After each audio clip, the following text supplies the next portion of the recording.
नमस्कार मित्रांनो, जय श्रीराम. स्वागत आहे वारी प्रमोदची या सिरीजच्या दुसऱ्या भागामध्ये.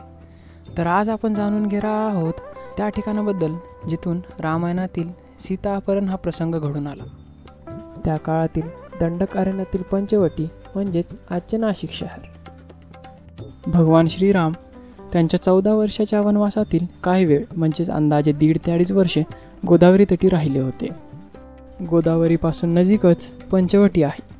माता सीता यांच्या सुरक्षेसाठी लक्ष्मणांनी 5 वडाची झाडे लावली होती, म्हणूनच या जागेचे नाव पंचवटी असे पडले. याच वडाच्या झाडाखाली सीतेमातेचा संसार होता आणि तिथेच बाजूला प्राचीन गुफा आहे.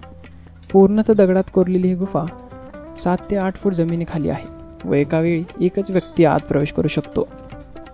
पहिल्या गुफेत प्रवेश करताच आपल्याला राम, लक्ष्मण व जानकी यांचे दर्शन घडून येते. त्या शेजारी अजून एक गुफा आहे. अशी मान्यता आहे की या गुफेत माता सीता शृंगार करत असत. त्याला लागूनच तिसरी गुफा आहे. तिसरी गुफा अंदाजे 50 फूट लांबीची आहे. या ठिकाणी आपल्याला शंकराचे दर्शन घडते. माता सीता याच ठिकाणी महादेवाची उपासना करायची. याच ठिकाणाहून रावणाने माता सीतेचं अपहरण केलं अशी मान्यता आहे. तर मित्रांनो, तुम्हाला हा भाग कसा वाटला आहे कमेंट बॉक्समध्ये नक्की कळवा व भेटूया नवीन भागात लवकरच. धन्यवाद.